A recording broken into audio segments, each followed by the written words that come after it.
je peux mettre Ça y les est. Mekorot, je vois. Normalement, tu es Il déjà n'y a pas de co-animateur, problème. donc tu as la possibilité D'accord. de le faire. Voilà. Attends, juste, j'ai un problème avec ça. Bonjour, bonsoir à tous et à toutes. C'est avec un grand plaisir qu'on se retrouve une fois de plus avec le Rav Menachem Ackerman pour continuer à parler de Torah et cette fois à la veille de Shavuot, un cours sur le 50e degré. Bonne étude à nous tous. Yofi, shalom le kulam, bonjour à tous. Je vais un petit peu encore agrandir le texte pour que ce soit encore mieux. Et donc, je suis content aussi de vous voir, pour ceux que je vois, bien entendu. Ceux qu'on ne voit pas, ben, tant pis. D'accord. Alors, excusez-moi, j'essaie de bien régler les choses. Pour moi, voilà, comme ça. Mais ça aide. Top. Alors, shalom le kulam. Bonjour à tous, comme on a déjà dit tout à l'heure. Et on va commencer à étudier. Bien entendu, on se trouve à 3 jours de Shavuot. Bezrat Hashem, Yom Hamishi commence jeudi soir. C'est la fête de Shavuot. N'oubliez pas de faire Eruv Tafshilin, puisque cette année, ça tombe Erev Shabbat, ça tombe la veille de Shabbat. Et si on veut pouvoir cuisiner pendant le Chag pour Shabbat, donc il faut faire Eruv Tafshilin. Donc je vous rappelle, pour ceux qui ont des questions comment on le fait, vous pouvez vous adresser à votre Rav habituel. Sinon, vous pouvez aussi m'appeler. Je vous expliquerai ou je vous aiderai à expliquer comment est-ce qu'on le fait. Alors, on va commencer. Le sujet d'aujourd'hui, comme vous avez vu, c'est, j'ai bien entendu, les Mekorot sont en ivrite, c'est le secret c'est un Sod HaChamishim, ce qu'on appelait le Sod HaChamishim, et en plus, vous voyez dans le titre, c'est Itkalelut. Et c'est en fait, c'est ce mot-là. Menachem, tu vois? Je vois que tu regardes comme ça. Oui, c'est On voit bon? très bien. Ok, d'accord, Bessader. Alors donc, dans le premier mot, c'est le mot essentiel qu'on va expliquer aujourd'hui, la notion de Hitkalelut. Et grâce à ça, on va pouvoir comprendre un petit peu et rétroactivement pas mal d'enseignements qu'on a fait sur Surata Omer, entre autres le cours de Manitou qu'on avait étudié. Disons que Manitou s'est basé sur ces idées, mais il les a traduits dans certains concepts importants. Et on va en plus comprendre sûrement, on va avoir une meilleure compréhension de cette fête de Shavuot. Alors d'ailleurs, je vais commencer par une question hyper classique, mais qui est sûrement très importante. C'est le fait que la fête s'appelle Shavuot dans la Torah. Ce n'est pas nous qui avons inventé ce nom. Quand on fait la tfila, on dit Chag HaShavuot Hazeh, Zman Matan Toratenu. C'est-à-dire qu'on dit dans la tfila, ce que les Anshe Knesset Agdola ont institué, quand ils ont institué le Nusach de la tefila, on affirme que cette fête de Shavuot, Chag HaShavuot Hazeh, cette fête de Shavuot, c'est Zman Matan Toratenu, c'est le temps du don de la Torah. Et en fait, a priori, c'est deux choses différentes. Je ne me souviens plus exactement qui avait posé je crois que c'était Yosef qui avait demandé la semaine dernière sur le fait que le don de la Torah dans l'année de la sortie d'Égypte, c'est Yosef, c'est exact? Est-ce que c'est Yosef? Yosef, je ne te vois pas, mais dis-nous si c'est exact. En tout cas, le fait que Oui, c'est moi. Oui, c'était toi. Il a fait Meod. Alors, Bezrat Hashem, j'espère qu'on répondra aussi à ta question la semaine dernière de manière plus précise. Mais en tout cas, le jour du Matan Torah n'était pas le 50e jour, d'après, ou en tout cas, n'était pas le Vav Sivan. C'était peut-être le 50e jour, mais c'était pas, non, d'ailleurs, c'était pas sans doute, c'était pas le 6 Sivan, le jour où on fait la fête de Shavuot.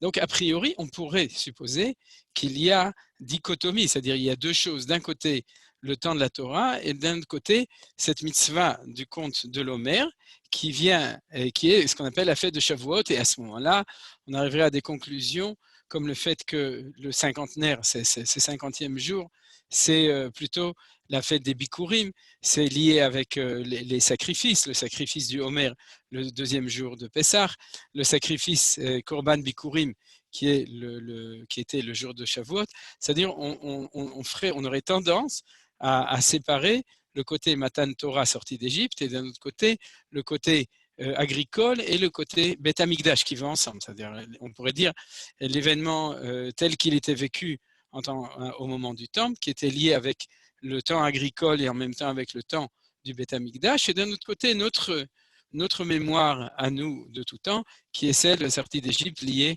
avec le don de la Torah. Mais en fait, comme je l'ai dit, puisque les Chachamim ont donné cette équation, Chag HaShavuot Hazeh Zman Matan Toratenu, c'est-à-dire ils ont bien affirmé que l'idée de Matan Torah et l'idée des Shavuot, de compter 7 semaines, sont liées ensemble. Et c'est ça le sujet de ce soir, c'est-à-dire comment comprendre le fait que ça s'appelle Shavuot, c'est-à-dire la conclusion de ces 7 semaines, est lié avec l'idée du Matan Torah. Vous comprenez? Est-ce que c'est pas un lien technique, c'est un lien bemahoud, bien que dans la Torah, chez Birtav, dans la Torah écrite, on nous a pas signalé à côté du mot Shavuot dans ce passage qui n'est pas marqué, par exemple, vous voyez dans Dvarim, Shiva Shavuot ispor lach, machel cheremesh vakama tachel ispor Shiva Shavuot, vasita chag Shavuot lachem elokecha. Il n'y a pas marqué Zman Matan Toratenu. C'est-à-dire que c'est pas, la Torah n'a pas marqué clairement. Elle a raconté l'histoire du Matan Torah. Elle a d'un autre côté, elle nous a donné la mitzvah ou la fête de Shavuot, mais il n'y a aucun endroit où les deux choses sont précisées. C'est nous, dans la tradition orale, qui connaissons la clé du lien entre le fait que ça s'appelle Shavuot, les semaines, et le fait que c'est lié avec Zman Matan Toratenu, le fait que c'est la Torah. Voilà, ça c'est la question, on a déjà donné une affirmation, une réponse.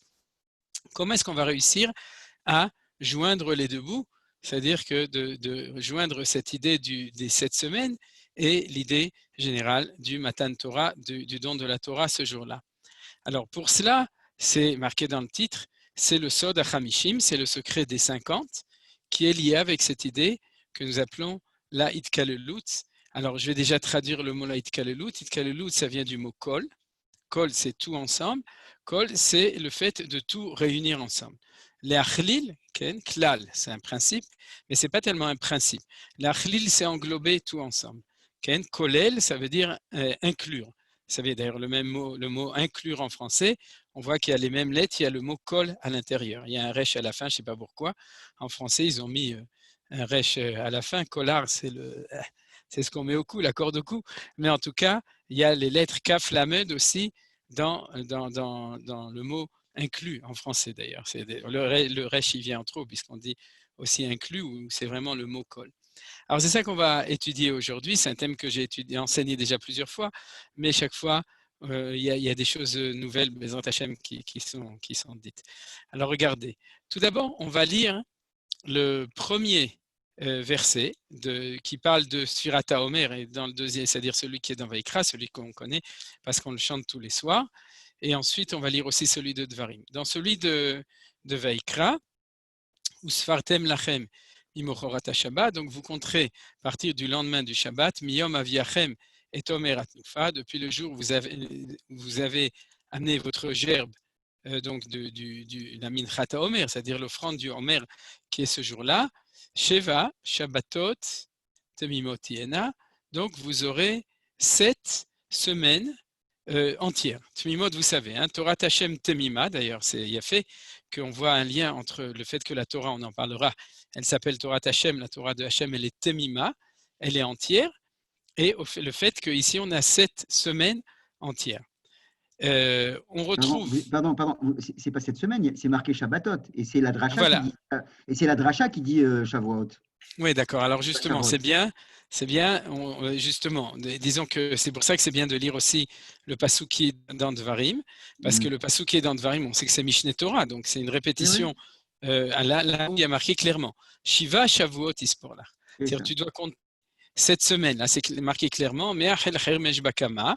De nouveau, ça ressemble en parallèle avec le fait du jour où tu amènes le Homer, et traduction du moment où tu commences à mettre ta fossile sur Bakama, sur les blés qui sont je ne sais pas comment on traduit Bakama, c'est-à-dire quand les blés ils sont prêts à être coupés. Kama, ils sont debout, c'est-à-dire ils sont déjà secs et debout. À partir du moment où tu commences à mettre ta fossile dessus, c'est bien entendu, c'est le moment, puisqu'avant il y a un Issur Hadash, c'est le moment où on amène le Homer. Tachel l'ispor, tu seras à compter Shiva Shavuot, 7 Shavuot. Alors c'est ce qui nous permet de comprendre que Shabbat, ça veut dire ici, c'est des Shavuot. Shiva Shabbatot, c'est pas 7 semaines, mais c'est pas 7 Shabbatot, un samedi, mais c'est 7 semaines. Vous regarderez, Avraham, tu regarderas par exemple dans le Ibn Ezra ou dans le Ramban, etc., dans tous les commentaires qui s'occupent de cette question-là, parce qu'en effet, puisque le premier Mochorat Shabbat, ce premier Shabbat, ça semble être un jour, et nos sages nous disent que c'est un jour de fête, donc Shabbatot, ça semble être des jours de fête, mais en fait, la plupart des commentaires, regardez le Nachmanide, expliquent qu'ici on parle Shabbatot, on parle de semaines. La référence claire de ça, il y en a plusieurs. Tout d'abord, le parallèle avec le mot ici, qui est utilisé dans Dvarim, qui est Shavuot. Et à part ça, le fait que dans la Torah, quand on dit Shabbat, ça peut être une semaine entière ou une série de 7 jours. Un des endroits les plus importants où on le voit, c'est dans la Parshat Béhar, à propos de la Shemitah et du Yovel, où il y a marqué Usfartem Lachem, Sheva Shabtot Shanim, Sheva Shanim, Sheva Pa'amim. Donc, Shabtot Shanim, c'est une série de 7 Shabtot Shanim, c'est une série de 7 ans. C'est-à-dire le mot Shabbat, c'est pas seulement Shabbat la 7e année, mais c'est toute la série des 7 ans. C'est-à-dire, et ça, c'est marqué clairement là-bas et dans d'autres endroits, donc c'est pour ça que c'est comme ça qu'on le lit. Maintenant, pour entrer dans des considérations, justement, c'est bien, des considérations de Pshat, tout d'abord. Vous savez que, à propos de Tmimot, de ce mot-là, c'est à partir de là que s'est développée toute la discussion entre les Rishonim sur le fait de savoir, est-ce que si on a oublié une journée dans le compte de l'Omer, est-ce qu'on a le droit de continuer à faire la bracha après, ou c'est-à-dire est-ce qu'on a perdu la mitzvah de compter l'Omer, ou est-ce qu'on n'a pas perdu la mitzvah de compter l'Omer si on a raté une fois? Vous savez, c'est le coup du gâteau au fromage du soir de Shavuot, pour ceux qui mangeraient la vie le soir de Shavuot, vous connaissez ça. Mais pourquoi est-ce que c'est lié à ça? Je vous explique en vitesse. C'est une marloquette entre le Baal Halachot Gedolot, qui est un Gaon, qui est de l'époque des Géonim, donc pour vous situer, il y a environ 1300 ans, c'est il y a longtemps, et les Tosafistes, les Tosafot, qui sont tout jeunes, puisque ça fait que 1000 ans ou 800 ans qu'ils étaient en discussion avec. Donc, la marloquette entre le Baal Halachot Gedolot et le Baal Halachot Gedolot et entre le Baal Halachot Gedolot et le Tosfot. Je vous explique cette marloquette, bien qu'on est déjà presque à la fin, parce que c'est grâce à ça qu'on va mieux comprendre le développement d'aujourd'hui. C'est leur discussion est de savoir, est-ce que le fait de dire que ça doit être entier est lié avec chaque jour de la Sphira, c'est-à-dire vous devez compter 49 jours, et c'est-à-dire c'est une mitzvah pour chaque jour en lui-même, ou pour les 7 semaines en entier. C'est-à-dire, est-ce que la mitzvah, c'est de compter 49 fois et chaque jour c'est une mitzvah, ou est-ce que la mitzvah c'est de compter 49 jours et c'est une mitzvah tout en entier? Donc ça, en fin de compte, c'est une question grammaticale. Est-ce que le mot temimot se rapporte à l'ensemble des 7 semaines, ou est-ce que le mot temimot se rapporte à chaque jour bifnei atzmo? D'après le Baal Halachot Gedolot, tel que le Bet Yosef, Rabbi Yosef Karo l'a dit, il se rapporte à chaque jour en lui-même. Donc, si on a raté un jour, on a en fin de compte, non, je m'excuse, c'est le contraire.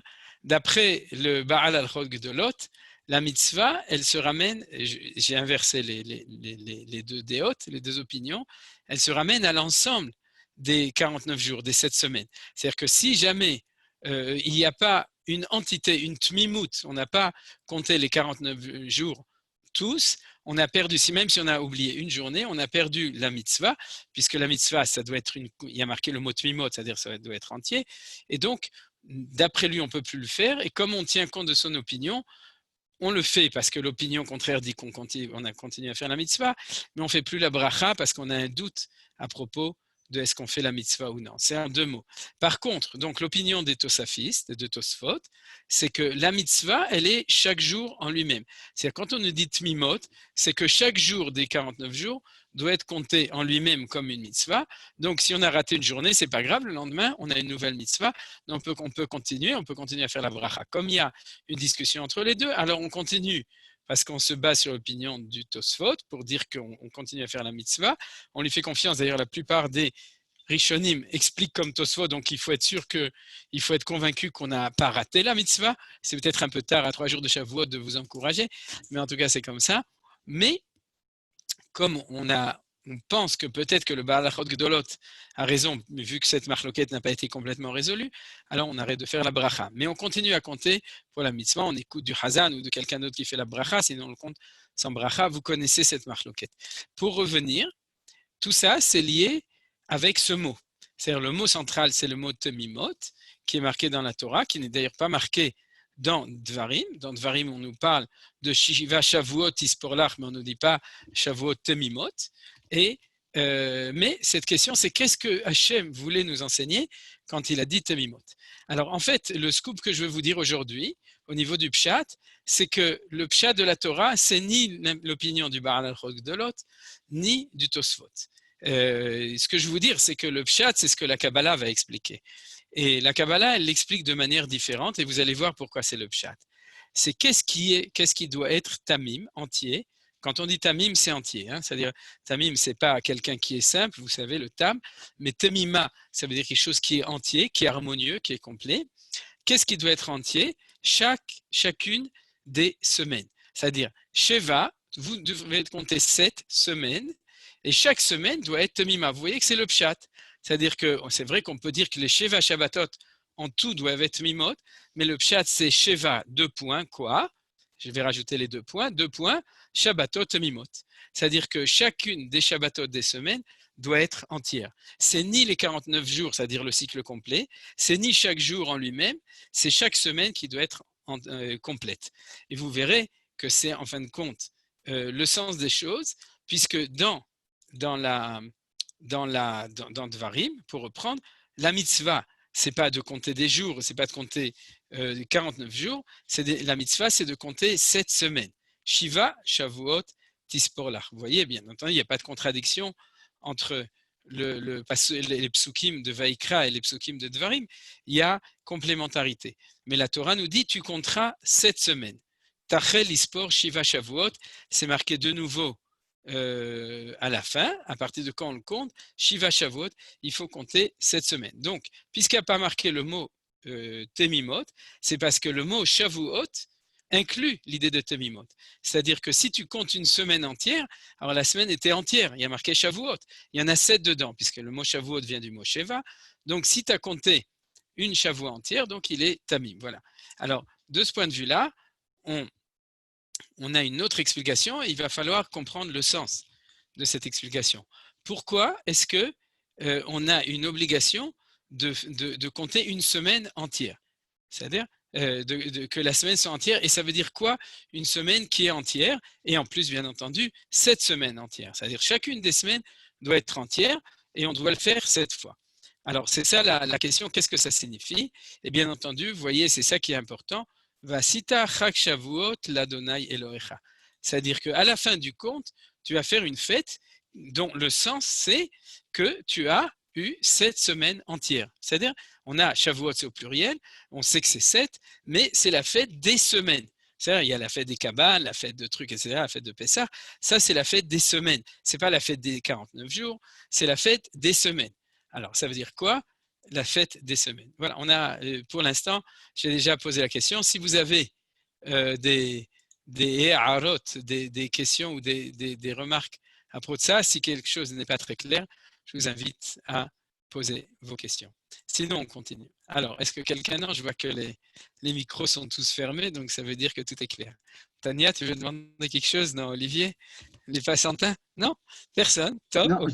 j'avais simplement une question. Pourquoi dans Vaïkra, la Torah était obligée de marquer, puisque vous avez dit que Temimot, vous avez dit que c'était le complément à quoi ça se rapportait, vous avez dit du point de vue du Zohar, à quoi ça se rapportait.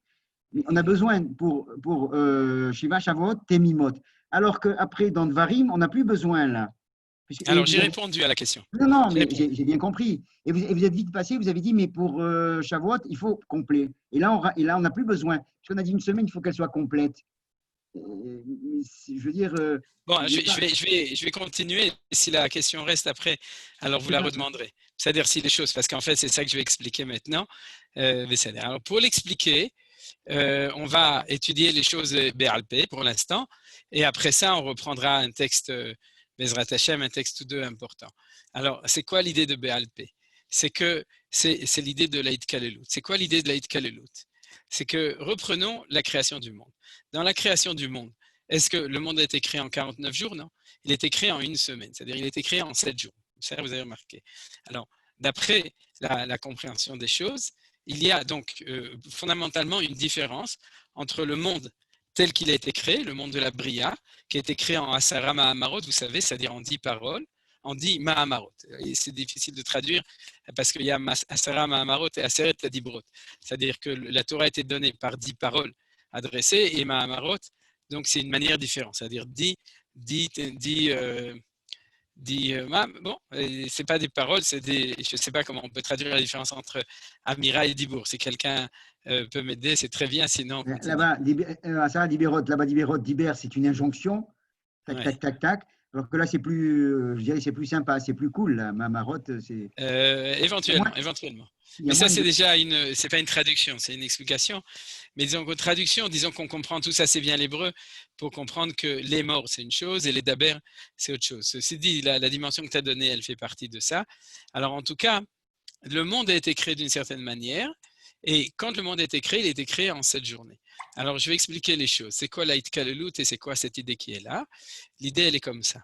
C'est que quand Akadosh Baruch Hu a créé le monde, il a créé des valeurs en soi-même. C'est-à-dire, il a créé 7 valeurs différentes. D'après le Zohar Kadosh, quand on parle des 7 jours de la création, on dit le premier jour, c'était le jour du Chesed, le deuxième jour, c'était le jour de la Gvura, le troisième jour, c'était le jour de la Tiferet, jusqu'au 7e jour, qui s'appelle Shabbat Malketa. Vous savez, Shabbat à Malka, parce que c'était le jour de la Malchut, c'est-à-dire la 7e sphira qui est tout en bas, qui est celle de la Malchut. C'est pour ça que le Shabbat s'appelle Shabbat Malketa, la Malka, puisque là-bas s'est révélée la 7e et qui a une valeur en elle-même très importante par rapport à toutes les autres. Mais puis on sait que le Shabbat est différent de tous des 6 autres jours des Shechet Yemei HaMaaseh. Mais en fait, quel est le problème de la création? C'est que quand Akadosh Baruch Hu a créé le monde, il a créé maintenant je traduis, on ne parle pas de jour, il a créé chaque valeur en elle-même. C'est-à-dire qu'il a créé les choses telles qu'elles sont. C'est comme, une fois je l'avais expliqué, il y a l'analyse et la synthèse. Vous savez, vous vous souvenez sûrement de ça quand vous avez fait des cours de philosophie. Pour ceux qui sont arrêtés au bac comme moi, ça vole pas très haut, mais pour les autres, il y en a sûrement ici qui ont continué après à l'université. Mais en tout cas, en hébreu, on ne dit pas l'analyse et la synthèse, on dit l'analyse et la synthèse. C'est-à-dire qu'en fin de compte, on dit qu'il y a tout d'abord, dans la démarche, tout d'abord, on doit analyser. C'est quoi analyser? C'est séparer chaque élément pour le comprendre tel qu'il est. Et une fois qu'on a compris chaque élément tel qu'il est, alors il faut réintégrer, c'est-à-dire il faut réunir les choses dans leur interrelation par rapport à tout le reste. Comment est-ce que le monde est? Fondamentalement, il est dans les deux. C'est-à-dire qu'il y a chaque chose, chaque élément a sa valeur propre, mais on sait qu'Akadosh Baruch Hu a fait un monde où Kulam Bechorma Asita, dans sa Chorma, il y a une interconnexion, une interdépendance entre tous les éléments du monde. C'est valable au niveau du monde astronomique, j'allais dire aussi gastronomique, parce qu'il faut aussi bien épicer les choses, mais astronomique, c'est-à-dire le monde entier, les choses sont liées. Nos sages nous disent que si on retire une constellation, si on retire une galaxie du monde, le monde entier perd son équilibre. Et on le sait au niveau du monde, au niveau du globe terrestre, etc. Tout ce qui est au niveau du corps humain, les médecins que je vois devant moi aussi peuvent le confirmer. C'est-à-dire que ce qu'on dit tous les matins, Sheim ifate achechad mehem. C'est-à-dire quand on dit Asher Yatzar, on affirme le fait qu'il suffit qu'il y ait un tout petit dérèglement et à ce moment-là, tout se dérègle et tout se... C'est-à-dire, on ne peut même pas rester un instant devant toi. Donc, on affirme cet équilibre global des choses. Mais cependant, a priori, quand Dieu crée le monde, il l'a créé, on pourrait dire, en donnant chaque valeur bifnei asmo, chaque valeur en lui-même. Donc le premier jour, une valeur, le deuxième jour, une deuxième valeur, le troisième jour, une troisième valeur, et les choses, ils sont comme ça a priori. Et qu'est-ce qui se passe? Il se passe que le rôle de l'homme dans le monde, c'est-à-dire au-delà de ce que j'ai précisé, c'est-à-dire que dans le monde, il y a quand même à l'intérieur de lui cette unité, mais le rôle de l'homme dans le monde, c'est de vraiment arriver à créer cette interconnexion, c'est-à-dire arriver à créer cette relation entre les différents éléments qui sont dans le monde. Vous savez très bien qu'au niveau de la civilisation humaine, c'est des choses qui se font tout le temps. Vous savez que ce que Lavoisier a dit, rien ne se perd, rien ne se crée, tout se transforme. Mais je dirais que c'est plus que se transforme, on va dire ça selon…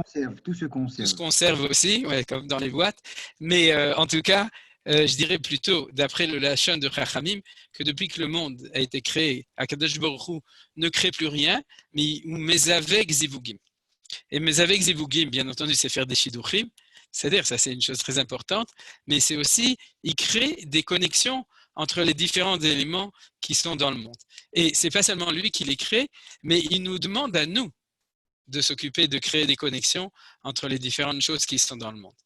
Et c'est notre travail à nous, le travail à l'homme de faire ça. Et c'est ça qu'on appelle la Itkalelut. La Itkalelut, c'est être capable de créer des relations entre des éléments qui sont a priori non seulement différents, mais souvent contradictoires.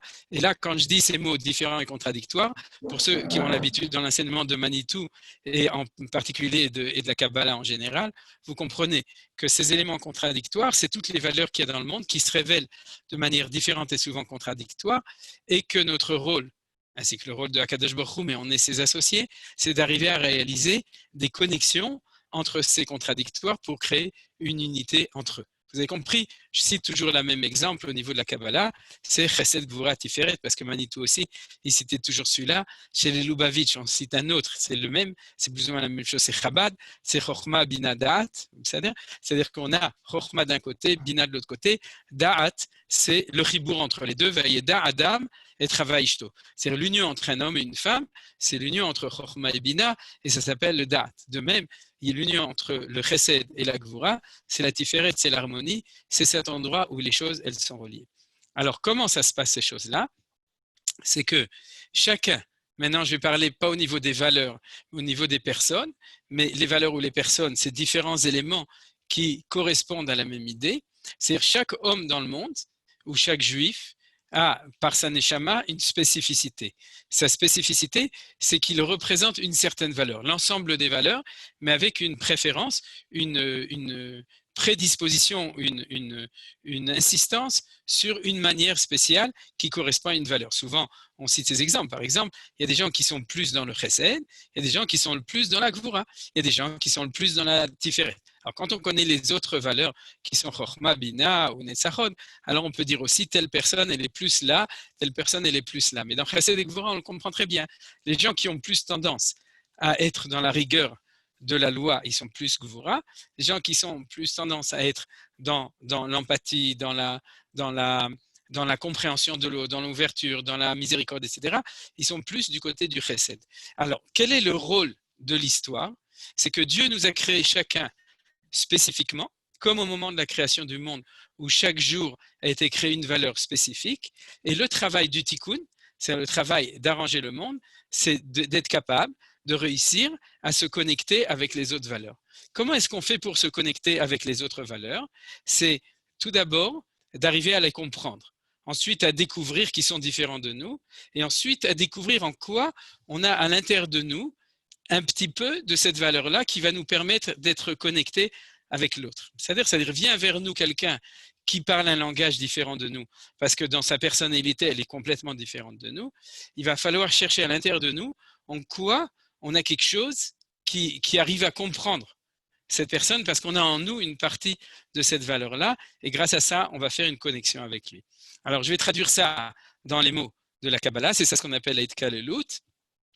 Si, par exemple, quelqu'un qui est de Gvura rencontre une personne qui est de Chesed, alors la personne de Gvura va devoir chercher à découvrir son côté Chesed à l'intérieur de lui, et à ce moment-là, il va pouvoir se connecter, se lier avec la personne qui est Chesed, mais il va aussi être Metaken et Tatzmo, parce qu'à ce moment-là, il va sortir à l'intérieur de lui la valeur qui est cette synthèse intérieure de ce Chesed qui est possible d'être dans la valeur de Gvura. C'est-à-dire Gvura, c'est sa valeur à lui spécifique, mais il va découvrir en quoi il faut avoir du chesed pour que la gvura soit vraie.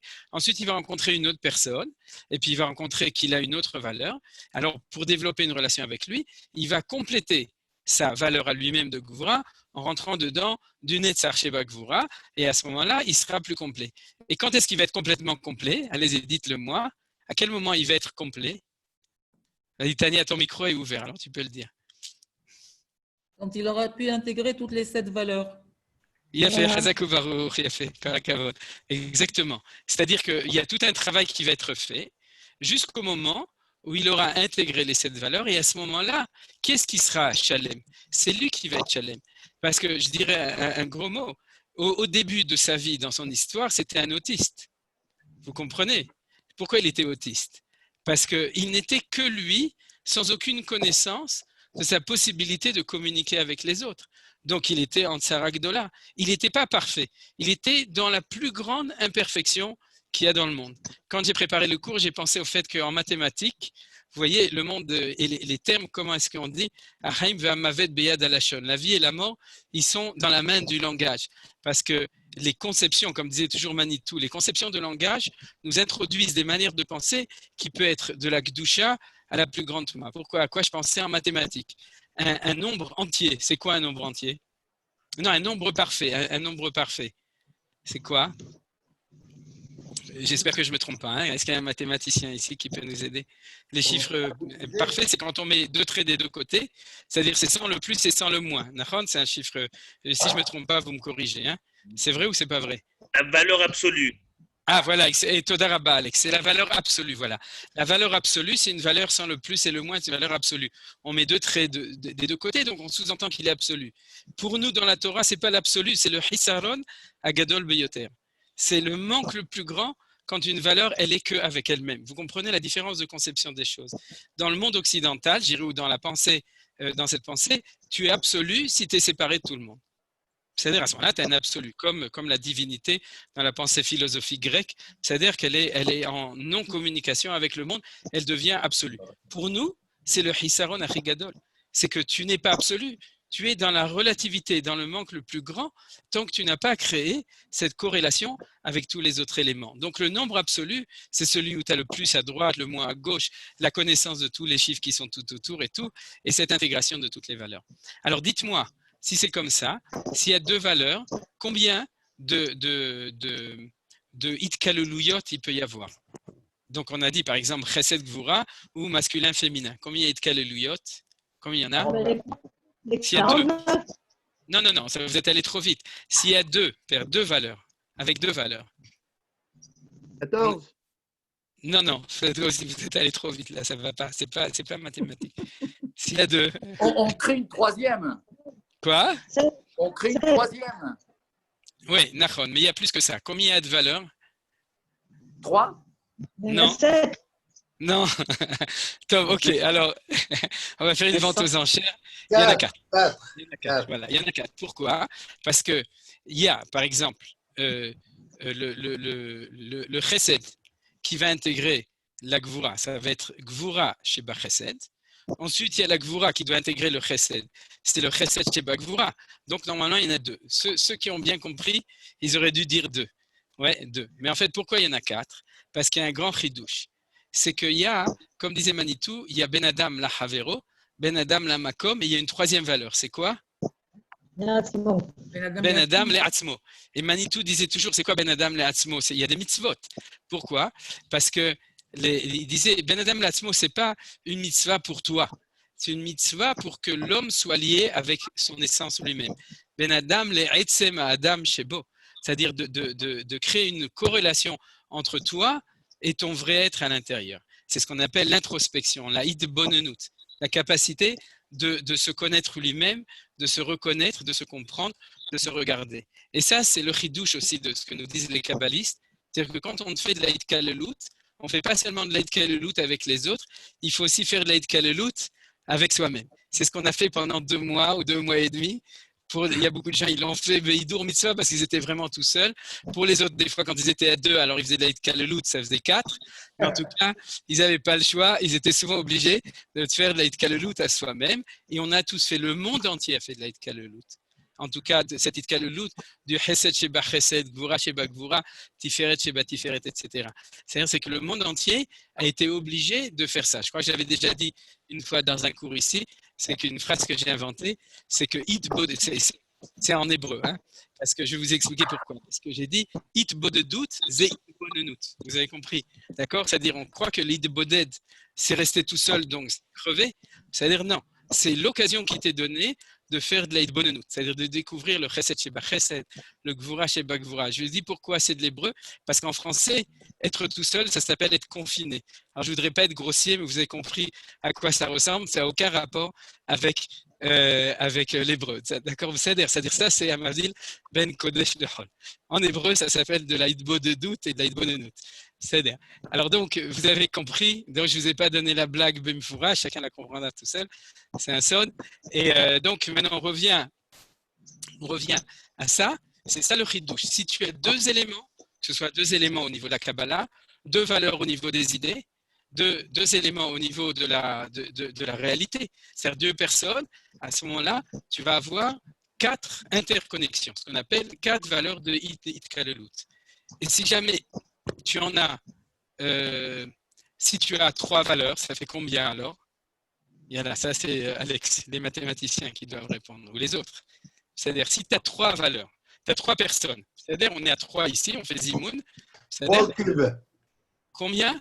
3 au cube, 9. 3 au carré. Pas au cube, mais 3 au carré. Tu as raison, Youssef. Ça fait 9. Et chacun avec les autres, ça fait 9. Et si on en a 4, maintenant ça fait une série récurrente. C'est combien? 16. Il a fait 4 au carré. Et si on a n, c'est n au carré. Donc si on en a 7, et on a 7 valeurs, comme on a vu au moment de la création, alors ça fait 49, c'est QFD. C'est ce qu'on voulait démontrer. C'est-à-dire qu'en fin de compte, le monde a été créé avec le nom de Elohim. Bereshit bara Elohim et Hashamayim ve'et haaretz. C'est-à-dire qu'il a été créé avec la rigueur du fait, je ne parle pas de la valeur spécifique de Elohim, qui est par exemple celle de Gvura, mais avec le caractère du fait qu'a priori, chaque valeur ne se connaissait que par lui-même.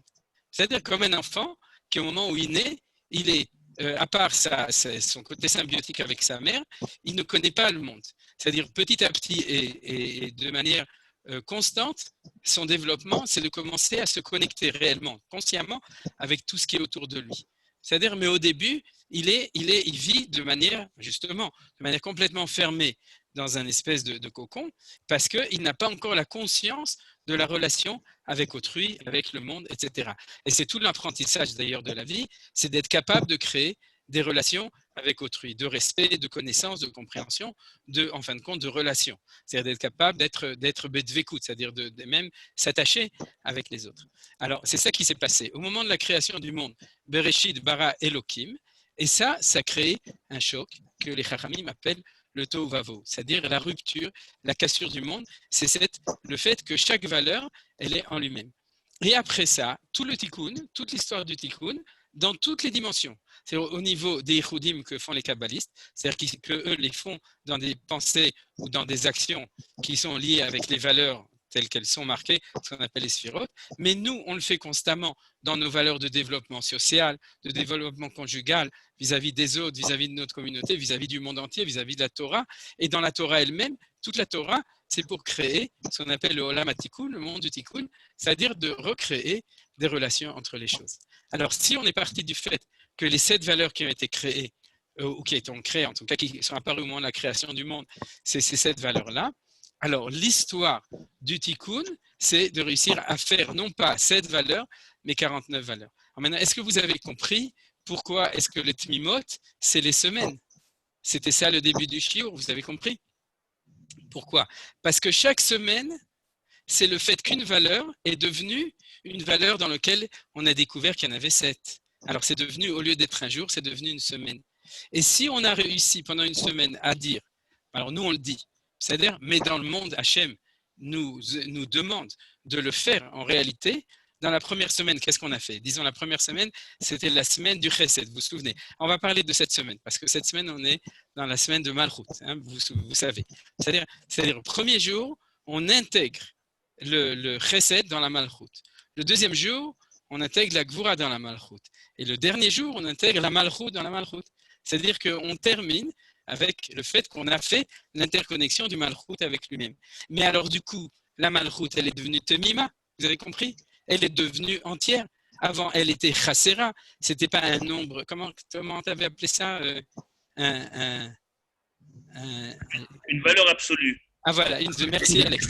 C'est-à-dire, c'était pas une valeur absolue, c'était une valeur complètement relative et manquante. Quand elle est Temima, alors elle est absolue. C'est ça ce qu'on appelle l'absolu. C'est-à-dire l'absolu, c'est qu'elle est Temima, qu'elle est devenue entière. Alors, vous comprenez maintenant le pshat de la Torah. Sheva, Shabbatot, Temimot, Yena. D'ailleurs, on pourrait reprendre ce qu'a dit au début justement Abraham. C'est qu'au début, on pensait qu'un Shabbat, c'était un. Non, Shabbat, c'est une semaine entière. C'est-à-dire qu'il y a une temimout qu'on a réussi à faire une semaine entière. Comment on a fait une semaine entière? Comme on le compte dans les kavanot simples qu'on dit au moment de Sfirat HaOmer, on a réussi à la rendre shlema parce qu'elle a réussi à être connectée avec toutes les autres. Et comme je vous ai dit, c'est-à-dire chesed shebe malchut ou malchut shebe chesed n'a aucun rapport. C'est comme si vous disiez que ma manière de comprendre ma femme, c'est sa manière de me comprendre. Ça n'a aucun rapport. Elle a besoin d'intégrer ma valeur en elle et j'ai besoin d'intégrer sa valeur en moi. C'est deux choses qui n'ont aucun rapport parce que je ne vais pas devenir elle, je ne vais pas changer. Je dois être moi avec ma valeur et réussir à découvrir ma possibilité d'être connecté avec elle en découvrant en moi ce qu'il y a de sa valeur à elle. Alors vous avez compris pourquoi il n'y a pas moins s'il y a cette valeur de Sheva Shabbatot Temimot. Et c'est ça les Shavuot. Donc le Chag Shavuot, c'est la réussite du projet de Dieu, de Akadosh Baruch Hu. Pas du projet de la nature, du monde de nature de Elohim, du projet du monde de Shem Havaya Baruch Hu, de Shem Yudke Vavke, qui est celui d'une présence d'un homme qui parle avec un autre homme ou d'un Dieu qui parle avec un homme et que l'homme parle avec Dieu. Et c'est ça la différence que je voulais expliquer entre Dibour et Amira. J'avais expliqué une autre fois, dans une autre occasion, d'ailleurs c'était surtout au nom de Manitou. Il disait comme ça, la Amira, c'est la parole de Dieu enfouie à l'intérieur des lois de la nature. Il n'y a pas de communication, il n'y a pas de dialogue entre l'homme et la nature. Il crée un monde dans lequel il enfouit sa parole, mais sa parole est cachée à l'intérieur de la nature, donc elle est autiste, elle est impersonnelle, elle n'est pas présente dans une notion de dialogue. La réussite du monde, c'est que Akadosh Baruch Hu descende sur terre pour nous parler, et qu'on puisse lui répondre Daber ata venishmea, d'accord, et Daber Elohim, etc. C'est-à-dire que au moment du Mahamad Har Sinaï, c'est la seule fois de l'histoire où un peuple entier et le monde entier, de manière diffuse ou confuse, a entendu que Hachem s'adressait à nous. Donc il a entendu un dibour, une parole directe. C'est-à-dire, et on lui a répondu d'ailleurs, puisque Moshe Rabbeinu, il faisait les Ya'alev Yavo pendant 6 jours, jusqu'au moment du matin de Torah. Vous savez, il montait sur la montagne, pas en pyjama, en costume de Moshe Rabbeinu, et il redescendait, et il transmettait ce que Akadosh Baruch Hu avait donné, et il disait ce que le peuple juif avait donné à Akadosh Baruch Hu, et c'est de là que le peuple juif a appris comment est-ce qu'on fait du business. Il faut toujours discuter, tu nous donnes 2 jours, ben on va en prendre 3, etc. D'accord? C'est-à-dire, si tu donnes une Torah, si elle est gratuite, donne-nous-en 2, Torah chez Birtav et Torah chez Be'al Peh, etc. Toute cette discussion entre nous et lui, c'était cette notion du dialogue possible. Alors le dialogue, c'est la base de ce qu'on a appelé la Itkalelut. C'est les deux choses ensemble. C'est-à-dire, et la vraie Itkalelut. Donc c'est ça la réussite du projet qui est au moment de la fin, du moment de Mahamad Har Sinaï, du moment du 50e jour. Alors de ce point de vue-là, le 50e jour, c'est celui qui apparaît au-delà, c'est-à-dire une fois qu'on a réussi, nous, à compter 7 x 7, 49, c'est-à-dire on a réussi à compter 7 semaines entières, à ce moment-là, le Ensof, l'infini qui est au-dessus, peut apparaître dans le monde. C'est-à-dire Akadosh Baruch Hu peut se révéler parce qu'on a fait tout ce travail. Alors vous imaginez bien que ce n'est pas un travail d'une journée, c'est un travail de l'humanité entière pendant toute l'histoire. D'accord? C'est-à-dire que ce projet qui était en 49 jours plus une journée au moment du Mahamad Har Sinaï, c'est en préfiguration du projet de l'histoire de manière générale. C'est ça qu'il faut faire, c'est ça qu'il faut réussir, et c'est ça qui est en projet depuis le début de l'histoire. Et j'ai donné les noms au niveau de la Kabbalah, c'est sortir du Olam HaTohu, du monde de la Shvira, de la brisure. La brisure, c'est quand chaque chose est séparée des autres, et arriver au Olam HaTikun, Le monde du tikkun, c'est celui où on relie de nouveau les choses ensemble. Alors, si vous voulez, on va continuer dans les textes. J'avais prévu un texte, je peux l'envoyer à ceux qui veulent, qui est un texte de Kabbalah qui explique ça de manière magnifique. Mais vu que le Azman Katsar va Melaham Ruba, alors on va faire les choses de manière plus pshat. Vous avez, en tout cas, s'il n'y a pas de questions, j'imagine que vous avez compris, on a étudié aujourd'hui le pshat des deux psukim. C'est-à-dire que c'est ça qu'on a étudié.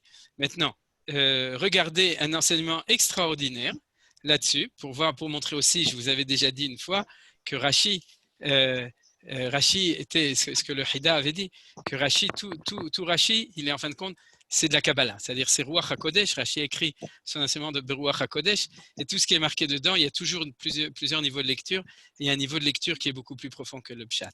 Regardez, Parashat Behar, vous vous souvenez, c'est Vaideber Hashem El Moshe, Behar Sinai Lemor. Et qu'est-ce qu'on compte dans cette mitzvah-là? Les Shmitot et les Yovlot, vous vous souvenez? C'est exactement le même processus.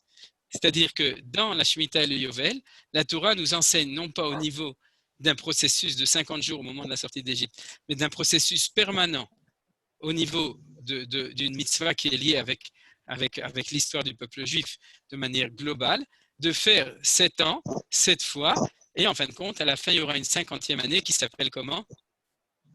La 50e année? Le Yovel. Très bien, Nadine. On jubile. C'est le jour où on a le plus de simcha, le Yovel, puisque c'est le jubilé, et c'est au bout de 50 ans. Donc, on retrouve le même processus. Donc, qu'est-ce que ça veut dire? Ça veut dire que tous les 50 ans, on fait cette Itkalelut. On fait la même chose au niveau de l'histoire réelle d'un peuple entier qui le réalise sur sa terre en faisant 7 Shmitot, et au bout de 7 Shmitot, on fait un Yovel. Le Gaon de Vilna, il va beaucoup plus loin parce qu'il nous dit que la halacha qui est marquée dans Masechet Menachot, que nous on fait, tel que la halacha a été fixée, parce qu'il y a des marlokot dessus dans le Shulchan Aruch, de savoir est-ce qu'on est vraiment obligé de compter Ayom, Shloshim, Chamisha Yom, la Omer, Shehem, Shisha Shavuot, Shlosha Yamim, j'ai n'importe quoi. C'est-à-dire qu'on doit compter les jours, et on doit compter les semaines, et on doit compter les jours des semaines, comme on le fait aujourd'hui. Et il nous dit d'où on l'apprend? On l'apprend d'une Xerashava avec le Yovel. Parce que dans le Yovel, c'est marqué clairement Usfartem lachem vesafarta lecha sheva shabtot shanim, sheva shanim, sheva pamim, va'elecha yeme sheva shabtot shanim, tesha varbaim shana. Et après ça, le Yovel, bien entendu, la 50e. Alors, je l'ai dit en vitesse pour nous dire que dans le Yovel, on nous dit clairement cette explication qu'on a toutes ces valeurs qui sont ensemble, et grâce à ça, on sait comment est-ce qu'on doit compter. Donc, on a une Xerashava claire qui nous montre la correspondance entre les. Alors, c'est quoi le principe? C'est de prendre les valeurs qui sont prates, qui sont en particulier, et de réussir à les intégrer, la sotte une itkalelut, l'iklolotam. Regardez ce qui a marqué dans Rashi. Il y a de l'écho. Alors, regardez ce que dit Rashi sur ce pasouk. Le pasouk qui nous dit, c'est le seul pasouk de toute la Torah où il n'y a pas marqué Vaidever Hashem El Moshe les morts, mais il y a marqué Daver Hashem El Moshe Behar Sinai les morts. C'est le seul endroit de toute la Torah, pour autant que je me souvienne, d'ailleurs c'est pour ça que Rashi le dit ici, où on nous dit que Dieu a dit il a donné une mitzvah, et cette mitzvah elle était Behar Sinai. Et c'est pour ça que la phrase célèbre Behar Sinai, Rashi amène les paroles de Chazal, Ma'inyan Shmita Etzel Har Sinai. Quel est le rapport entre la Shemitah et le Har Sinai? D'après ce qu'on a dit aujourd'hui, il n'y a même plus de questions, vous êtes d'accord? Puisque Har Sinai, c'était l'Eitkalelut des 50 jours depuis la sortie d'Égypte, et que la Shemitah, c'est l'Eitkalelut des 7 Shmitot pour arriver à Yovel, alors, en fin de compte, dans la question, il y a déjà la réponse. Ma'inyan Shemitah etzel Har Sinai, il faut, après avoir le cours, il faut être aveugle pour ne pas voir que ce n'est pas par hasard qu'Akadosh Baruch Hu a décidé de marquer le mot Har Sinai ici, parce qu'il nous a fait un clin d'œil. Il nous a dit, sache que si tu veux comprendre le Har Sinai, étudie le Yovel, et si tu veux comprendre le Yovel, étudie le Har Sinai. Et à ce moment-là, puisque mathématiquement, tu es dans la même équation de 7 au carré, ce qu'on a appelé l'Eitkalelut, pour arriver au 8e, à ce moment-là, tu auras tout compris. Alors, regardez, c'est marqué clairement dans Rashi. C'est-à-dire, ce n'est pas moi qui l'ai inventé, c'est Rashi qui l'a inventé. Vous savez que Rashi, lui, il était extraordinaire. Il n'était pas rachitique, il était grand et gros et il donnait tout ce qu'il fallait dire.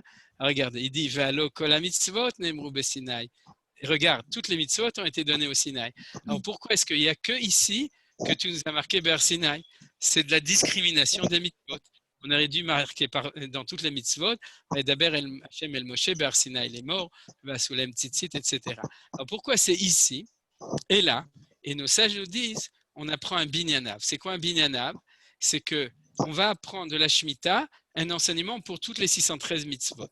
De même que dans la Shemitah, puis il y a un enseignement précis qu'on va voir tout de suite. Alors, puisqu'il y a marqué Ber Sinaï et que les 613 mitzvot ont été donnés au Ber Sinaï, on va apprendre que cet enseignement de la Shemitah et du Yovel qui est marqué ici, il est valable pour toutes les mitzvot. Et c'est quoi cet enseignement? Et là, ma Shemitah neemru klalotea ou pratotea vedigdukea misinai afkulam neemru klaloteem vedigdukeem misinai. Alors, je vais lire juste la première. Il faut une fois que je vérifie les girsaot dans Rashi ou dans les Divrei Chazal. Mais regardez, c'est extraordinaire. Et là, de même, ma Shemitah, de même que la Shemitah, Nemru klalotea ou fratotea vedigdukea misinai, dans la Shemitah, les klalim et les pratim et les digdukim ont été donnés au Sinaï. De même, toutes les mitzvot, les klalim et les digdukim ont été donnés au Sinaï. C'est-à-dire, c'est quoi l'enseignement du binyanav? D'accord? Qu'est-ce qu'on apprend du Har Sinaï comme enseignement fondateur pour toutes les mitzvot? C'est que dans toute mitzvah, tu as un klal et tu as un prat. C'est le sujet du cours d'aujourd'hui. D'accord? Comment est-ce que tu réussis à ne pas rester dans le prat et que tu réussis à faire de la hitkalelut, c'est réintégrer tous les pratim. Et c'est le secret de la Shemitah et du Yovel. C'est que tu as chaque année ta vie, un an et encore un an. Otshana ve Otshana, c'est une chanson israélienne. Nachon Galgal, Otshana, c'est-à-dire, et c'est pas du tout comme ça. C'est pas que les années passent, c'est-à-dire, c'est que les années s'additionnent et que tous les 7 ans, on a une hitkalelut d'une valeur entière. Et cette fois, on a la hitkalelut globale. Et puisqu'on est arrivé, alors le Yovel peut arriver. Le Yovel, c'est cette Géoula qui permet de tout ramener à une situation idéale qu'on appelle dans la Kabbalah le Olam Habina, le monde qui est au-dessus des 7, celui qui est au niveau du 8 et aussi de l'Ein Sof. Et ça, c'est le monde du Yovel. Donc, vous avez compris comment est-ce qu'on y arrive? Parce que dans le Shemitah ve Yovel, on a le principe de Klal ou Prat. Vous voyez que c'est marqué dans Rashi. Il faut juste savoir ouvrir ses yeux pour pouvoir lire Rashi comme il faut. Donc, on voit bien que Rashi, c'était un grand kabbaliste. Il nous enseignait un enseignement de Kabbalah. Alors, on va terminer le cours puisque il faut aller prier Mincha. N'est-ce pas, Yosef? Quelle heure il est chez toi, Yosef? Chaque fois, je me demande, une fois, je te demande. Midi et demi. Ah, midi et demi. Ah, bah, tu peux faire Mincha Gdola. Nous, on fait Mincha Ktana. Je croyais que c'était 7 heures du matin que tu priais honnête, mais c'est en tout cas, donc, on va terminer avec un très bel enseignement. C'est que c'est quoi le 50e jour? C'est le jour du mariage entre Akadosh Baruch Hu et nous. Regardez, c'est une Mishnah dans Masechet Ta'anit. Vechen omer tsena urena benot Tzion b'melech Shlomo ba'atara sheitra lo imo beyom hatunato u veyom simchat libo beyom hatunato ze matan Torah. U veyom simchat libo ze binyan bet hamikdash sheibane bimera biyamenu amen. La différence, c'est que le jour du mariage, c'est les kiddushin. Et le jour de la construction du Mishkan ou du Bet Hamikdash, c'est les Nisuim. Vous savez, c'est la Choupa, le Kiddushin. Ça, c'est la Choupa et ça, c'est les Kiddushim. Alors, bien entendu, ce n'est pas le sujet d'aujourd'hui, mais vous comprenez. Le jour du Matan Torah, c'est le jour où on a signé le contrat entre Akadosh Baruch Hu et nous. Le contrat, l'Aktuba, c'est la Torah. Les Areat Mekudeshet Li, c'est Kafal et marqué Gigit. Akadosh Baruch Hu nous a donné la Torah. Il nous a dit Areat Mekudeshet Li, Betorazo, Kedat Moshe Israël ou Beluchot Abrit. D'accord, il y avait 2 dans l'alliance pour être mariés ensemble. Et alors donc, le jour du 50e jour, c'est le jour du mariage. Ça veut dire quoi? Ce que je vous dis, c'est basé sur l'enseignement des kabbalistes dans Sha'ara Kavanot. C'est-à-dire qu'une fois qu'on pourrait dire que 2 personnes, un masculin et un féminin, ont réussi à être Beit Kalelut, ils ont fait les 49, alors ils peuvent s'unir et arriver, et c'est ça le 50e. C'est le 50e, c'est la possibilité pour quelqu'un qui est complet complètement, c'est-à-dire dans ses 49 vertus, de pouvoir s'unir avec quelqu'un d'autre qui est complètement complet. Et c'est ça qui s'est passé au niveau du jour de don de la Torah. C'est qu'Akadosh Baruch Hu, qui de toute façon était Shalem, qui était Tamim, peut s'unir avec le peuple juif qui devient tamim avec le compte des 49 jours. Et à ce moment-là, le jour de Shavuot, il y a l'union entre Koutcha Brichou et Knesset Israël. Et c'est ça ce que les Mekoubalim font quand ils vont au mikvé après avoir étudié toute la nuit et qu'ils ont les kavanot quand ils prient le matin, c'est qu'ils pensent que le jour de Shavuot, c'est le jour de l'union entre Akadosh Baruch Hu et le peuple juif, l'union de deux parfaits qui peuvent s'unir justement, et on appelle ça le Yom HaKelulot. Vous vous souvenez, non? C'est quoi un mariage? Yom HaKelulot, pourquoi? Parce que c'est le jour de la Hitkalelut. Et comment on appelle une femme qui se marie? C'est-à-dire comme une kala, parce que c'est marqué chez les Mekoubalim, la kala, c'est le mot kol, qui est le côté masculin, Yesod qui kol b'shamayim va'aretz lechashem ha'mamlacha, et le hey, c'est le côté féminin, parce que si tu prends le mot kol et tu lui colles un hey à la fin, tu le transformes du masculin au féminin, et ça fait une kala, d'accord? Et donc, il faut dire qu'est-ce qu'il est calé, ce rabbin. Nachon, calé, kala, c'est les trucs. C'est-à-dire, alors donc, vous avez compris, c'est-à-dire que la kala, c'est celle qui a relié le kol, à Kadosh Baruch Hu, avec hey, son féminin.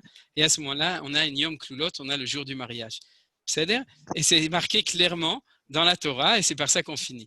Vaïten el Moshe kechaloto ledaber ito ber Sinai shnei luchot edut luchot even ketuvim be'etzba Elohim. Vous voyez cette source, c'est que Hachem a donné à Moshe, quand il a fini de lui parler sur le mont Sinaï, deux luchot edut, c'est pas par hasard qu'il y en a deux, ça on le verra demain, Bezrat Hachem, je fais toujours la publicité, la suite au cours de demain, luchot even ketuvim be'etzba Elohim, ces deux tables qui sont celui de l'alliance entre Akadosh Baruch Hu et Knesset Israël, entre le Créateur et la créature de manière générale. Et qu'est-ce qu'il nous dit Rashi? Il nous dit quelque chose. Il y a marqué ici que Kal Auto. Ça veut dire quoi? Ça ne veut pas dire Kal Auto, c'est un truc pour louer des voitures, et ce n'est pas non plus le loto, c'est que Kal Auto, que Kalato Ktiv. Chasser, il n'y a pas de vav sur le mot Kal Auto, vous voyez? Il y a marqué le mot sans vav, ici au milieu, zut. Il nous embête là le truc. Il y a marqué que kalato. Il n'y a pas marqué que kaloto. C'est-à-dire, il y a marqué que kaloto, que kalato ktiv, chaser, shenim saro le Torah bematana, que kala lahatan. Parce que la Torah a été donnée au peuple juif comme en cadeau, comme une kala est donnée au khatan. Shelo yaya yachol ilmod kula bisman muad kaze, parce que Moshe n'aurait pas pu apprendre tout ça en si peu de temps. Donc, ça lui a été donné comme une kala à un khatan. Ou bien aussi, regardez, à propos du Mishkan, c'est-à-dire des Nisuim, Vaï Beyom Kalot Moshe Lakim et Mishkan, c'est dans la paracha de la semaine, vous vérifierez dans paracha, non, si c'est dans Nassau, Vaï Beyom Kalot Moshe, nous dit Rashi, Kalat Ktiv, Yom Akamat Mishkan, Ayu Israël Kekala, Anichneset la Choupa. La Choupa, c'est le deuxième stade. Alors, vous voyez, c'est tout ce qu'on a vu aujourd'hui. On a vu que Akadosh Baruch Hu nous a donné un cadeau extraordinaire, la possibilité d'être lié avec lui. Il nous a donné les clés de comment on fait ça par la Hit Kalelut pour pouvoir être une bonne Kala et ne pas être recalé à l'examen de Shavuot. Toda Rabba, ve shalom shalom. Vous avez compris, calé, recalé. Hein? Est-ce que oui, il y a du temps pour des questions? Il y a 2 minutes. J'ai pas compris. Je reviens. J'ai pas compris sur la notion de klal ou prat avec du Rashi sur la Shemitah. J'ai pas. Alors, j'explique. J'ai pas compris. Tout le processus de passer des 7 jours de la création aux 50 jours de la Torah, c'est de passer de prat à klal. Donc, c'est pas éliminer le prat, c'est qui là? Réintégrer le prat dans le klal. Non, mais le prat, c'est qui là? Le prat, c'est toi, c'est moi, oui, c'est non, ça je savais, ça, oui. etc. Voilà, c'est tout ça. Et comment j'intègre le klal après? Pour l'intégrer, il faudrait écouter dans le Rashi, dans les mots du Rashi. Ah, c'est marqué dans la Torah, puisque la Torah le dit Sheva Shanim Sheva Pamim, Vayu Yeme Sheva Shabbatot Hashanim, Teisha Varbaim Shana, et après ça, Yovel ou Kratem Dror, Bares Lechol Yoshua. C'est-à-dire à ce moment-là, il faut déjà étudier la paracha avec les commentaires. Ouais. Mais en fait, c'était le sujet du cours. C'est-à-dire, est-ce qu'il y a une autre question? Ok, bon, merci. Vesimcha. Razak. Elisheva? Non? C'est-à-dire Olivier? Quelqu'un d'autre? Non? C'est-à-dire, c'était clair? Beaucoup, c'est très intéressant. D'accord. Vraiment. Ah, Elisheva. Okay, oui. Non, Todaraba. non, Claire, c'est difficile parce que il y avait beaucoup de sodotes et c'est pas évident quand on a un esprit un peu cartésien. Bon, c'est tout. Hein, Voilà, Oui, c'est ça. Il y en a pour qui c'est leur tasse de thé et pour qui c'est leur sodo. Sodo, le secret de. Vous avez compris? Rav Ackerman, j'ai une question, mais qui fera l'objet peut-être d'un autre cours, hein, mais c'est D'accord. peut-être demain, vous pourriez répondre. C'est que malgré tout, encore une fois. Regarde, je te vois pas. Qui c'est qui est en train de parler? C'est Alex. Ah, ok, je te vois maintenant. Vas-y. C'est que la Torah ne parle malgré tout pas de Matan Torah. C'est les Chachamim qui ont mis cette tabac de Matan Torah. D'Afka, on ne mentionne jamais les Bikurim, tout ce qui est plus attrait à ce que la Torah en parle pour Shavuot du Chag Matan Torah. Et ça, bon, évidemment, c'est pas rapport. Mais voilà, je l'ouvre comme ça. D'accord. Alors, Alex, c'est très bien. Mais ce que je veux dire, c'est que comme ça, tout d'abord, j'ai perdu 1 heure à expliquer que le mot Shavuot, c'était égal Matan Torah. Donc, malgré tout, c'était ça le but du cours, comme tu as entendu au début. C'est-à-dire de bien expliquer que la notion que la Torah appelle Shavuot, qui est liée avec ces notions des Bikurim et des Korbanot, elle est aussi liée, et elle est fondamentalement liée à la Torah. Alors, tu as raison. Le cours suivant, ce serait de continuer de montrer en quoi, c'est-à-dire au niveau des Korbanot, on arrive à la même idée, et au niveau des Bikurim, on arrive à la même idée. Tu as raison, c'est un autre cours. Le Rav Kook, par exemple, a un très bel enseignement dessus. Et ça m'arrive d'autres années. C'est sympa parce que dans le fond, chaque année, je me dis comment je vais faire pour ne pas me répéter. Donc, si je n'oublie pas l'année prochaine, on parlera de ce que tu as dit. Bon. Aujourd'hui, c'est ça qui est embêtant. Monsieur le rabbin Ackerman, j'ai besoin de réécouter le cours, donc je vais sur YouTube, c'est ça? Voilà, exactement. J'ai besoin de réécouter certaines notions là. D'accord. Et maintenant, si Johan ne le met pas assez vite, en fait, je l'ai enregistré depuis la semaine dernière. J'ai découvert que je pouvais l'enregistrer. Alors, c'est une autre qualité, c'est pas de la même manière.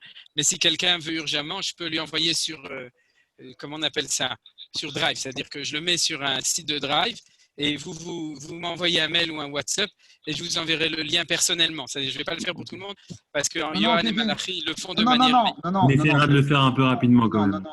Oui, non, mais tu fais rapidement. Attends qu'il soit sur YouTube et puis je réécoute. Critique. Parce qu'il y a des notions que j'ai besoin de répéter là. J'ai besoin des notions que j'ai besoin de.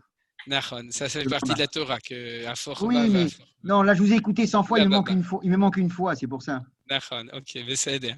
Il a fait. Alors, Shalom le Koulam, si quelqu'un a une question. Madame, tu as dit tout à l'heure que être en relation, c'est être bedvekout. Oui. Non, j'ai pas dit ça. Tu as raison. Alors, c'est ce que j'ai compris. Non, mais tu as raison. C'est-à-dire que je dis le summum de la relation, c'est la dvekout. Mais tu ne peux pas être en dvekout avec tout le monde. C'est-à-dire, mais par exemple, la dvekout avec Akadosh Baruch Hu, c'est la base de toute la chassidoute. C'est-à-dire, il y a marqué Vedavak Beishto, Velo Beichet Ravero. C'est-à-dire que dans la dvekout, on ne peut pas. Mais dans la théorie, oui, c'est-à-dire dans la théorie, il faut arriver à quelque chose de fusionnel. Mais je dirais que c'est quelque chose, d'abord, il faut savoir, de connaître les limites, etc. Mais disons que la madriga Iliona de la Itkalelut, c'est la dvekout. C'est-à-dire, je pense que c'est comme ça qu'il faut comprendre les choses. Merci. C'est-à-dire, Bevakasha, bonjour à Arié. Encore quelqu'un? Zéo? Oui, encore moi, excuse-moi. Youssef Envaria. Toi, tu as tout ton temps, c'est pas comme nous. Bien sûr. Amira, c'est dire et Dibour, c'est parler. Vaïdomer Hashem, c'est Dieu a dit, Vaïdaber Hashem, Dieu a parlé. On a Bien fait, c'est très bien. C'est une bonne traduction. Parce que quand tu dis je dis quelque chose, tu ne t'adresses pas forcément à quelqu'un. Je dis et celui qui veut, il le prend. C'est-à-dire, alors que quand tu parles, tu t'adresses à quelqu'un. Ça, c'est la meilleure traduction de Dibour et de Amira. Todaraba. C'est-à-dire, et d'ailleurs, des Chaga, Vaïdaber Hashem el Moshe les morts. C'est-à-dire, Hashem, il parle de Dibour, mais pour qu'on puisse l'entendre, il faut que ce soit un peu atténué pour qu'on puisse aussi ne pas l'entendre si on ne veut pas l'entendre. C'est-à-dire, donc, c'est les morts. D'accord. Dans la traduction, je ne sais pas ce que tu comprends, ce que ça vaut. Du coup, dans l'âme, ce serait, je suggère, la réalisation du monde. Il a fait très bien, ouais. C'est mieux que la restauration ou la réparation, parce que restauration, il y en a qui comprennent qu'il faut aller au restaurant, ou bien il y en a d'autres qui comprennent que c'est réparé. Que c'est réparé, c'est-à-dire faire du tikkun, faire de l'installation. Dernière question. Au moment de la sortie d'Égypte, Matan Torah a eu lieu le 51e jour, pas le 50e jour. Ouais. Nachon. Ok. Ah oui. Besséder. La D'accord. question, la question reste. Oui, elle reste et sans rester parce qu'il y a un sod du lien entre le 6e et le 7e. Puis c'est parce que Moshe Rabbeinu aussi, c'est-à-dire Dieu, il voulait le faire le 50e, et c'est Moshe qui a rajouté un jour. Il a amoché le projet de divin. Tu as compris? C'est comme Moshe Dayan, il était amoché parce qu'il lui manquait un. Tov, alors, mais qui tourne? On en parlera demain. Si tu es là demain, Ah j'espère oui, absolument. Ah oui. Et toi, tu n'as pas mincha, tu as tout le temps. Je voudrais poser une question. D'accord. Je voudrais poser une question. Oui, Bevakasha, Dani, je ne sais pas qui vous êtes, mais. Comment intégrer votre cours? Comment l'intégrer? Ben, Oui. parce que ça, la Kalelou, c'est l'intégrer. Non, oui, d'accord, mais comment est-ce que je peux recevoir les liens ou Ah, alors ça Johan l'a dit au début. Vous rentrez ou bien dans YouTube ou bien sur Midrashet Yehuda ou sur Lilmod et vous trouverez tous les cours. Oui, mais par exemple, celui de demain, comment est-ce que je vais trouver celui de demain? Comment vous l'intégrer? Pour intégrer le groupe WhatsApp Lilmod. Vous recevez les liens. Et parlez avec Johan ou avec Malachi. Je vous envoie là sur le chat tout de suite le lien du groupe, comme ça. D'accord. Okay. Et puis la vérité, c'est que le lien de ce cours, c'est toujours le même. C'est 0,30 à la fin. Donc, de chaque semaine, c'est la même chose. Donc, si vous l'avez une fois, vous l'avez pour définitivement. Et c'est commencé toutes les semaines, le même jour, à la même heure? Plus ou moins à la même heure. D'habitude, c'est à 6 heures en ce moment pour qu'on ait le temps de ne pas arriver en retard à Mincha. Tov, az kol tuv, et à bientôt. C'est le lundi? D'accord.